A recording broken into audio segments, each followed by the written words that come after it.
जय हिंद साथियों। औकात पता चल ही गया कि बाप बाप होता है, बेटा बेटा होता है। बाप किसी कारणवश बेटा को छोड़ दे, इसका मतलब यह नहीं है कि बाप दब गया है। बेटा समझ के बाप छोड़ देता है बेटा को। तो बेटा सर पे चढ़ के डांस करना शुरू कर दिया। बात कर रहे हैं पाकिस्तान का। पाकिस्तान बेटा है तो भारत बाप है, और पाकिस्तान को यह मानना ही होगा कि वह बेटा है और भारत बाप है। हेकड़ी शांत हो गई पाकिस्तान की। औकात समझ में आ गया कि बाप का औकात क्या होता है और बेटा का औकात क्या होता है। एक तरफ पाकिस्तान एक बूंद जल के लिए तड़प रहा है, सूखे मर रहे हैं। दूसरी तरफ पाकिस्तान डूब भी रहे हैं। आपको बता दें कि मोदी जी ने एक गहरा चाल चला और पाकिस्तान को पूरा दबोच लिया, क्योंकि दबोचना जरूरी था। पाकिस्तान का असली औकात दिखाना जरूरी था। अब मोदी जी ने दिखा दिया औकात। सिंधु जल समझौता जो हुआ था उसे रद्द कर दिया गया। सिंधु से जल जाना बंद हो गया है पाकिस्तान। चारों तरफ त्राहिमाम मचा हुआ है एक एक जल के लिए। सोचिए, जब पानी जाएगा ही नहीं तब फसल होंगे ही नहीं। वहां के मजदूर जो हैं खुद बता रहे हैं कि सूखा पड़ जाएगा, लोग भूखे मर जाएंगे, प्यासे तड़प तड़प के मर जाएंगे। दूसरी तरफ झेलम नदी में बाढ़ आ गया है, पानी छोड़ दिया गया है।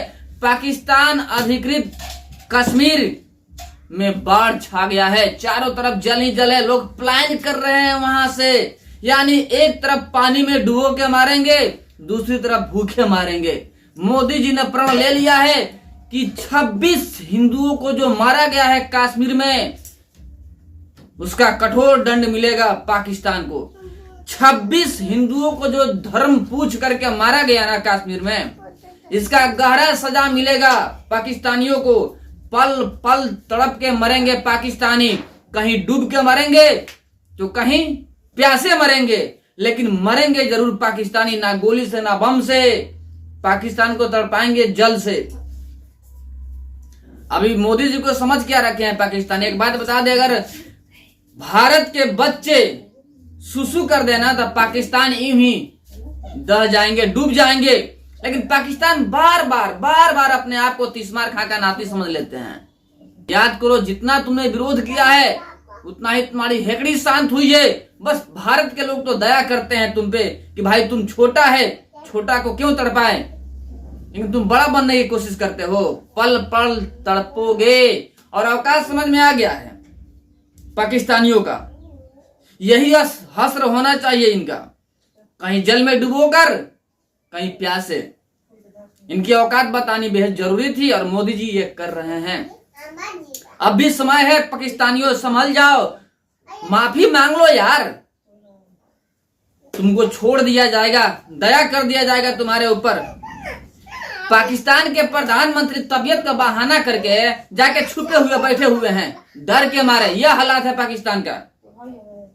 जब प्रधानमंत्री खुद छुपा हुआ है तबीयत का बहाना बना करके, तो सोचिए आवाम का क्या हालात होगा। पाकिस्तानी भाइयों और बहनों, आप लोग भी संभल जाइए। ऐसे ऐसे नेताओं की वजह से पूरे पाकिस्तान के लोग बदनाम हो रहे हैं, जबकि पूरे पाकिस्तानी ऐसे नहीं हैं।